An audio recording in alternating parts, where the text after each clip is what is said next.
الله الرحمن الرحيم إنا فتحنا لك فتحا مبينا ليغفر لك الله ما تقدم من ذنبك وما تأخر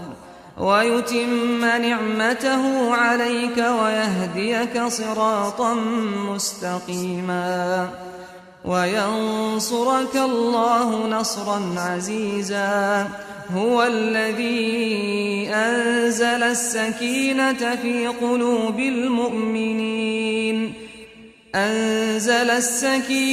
في قلوب المؤمنين ليزدادوا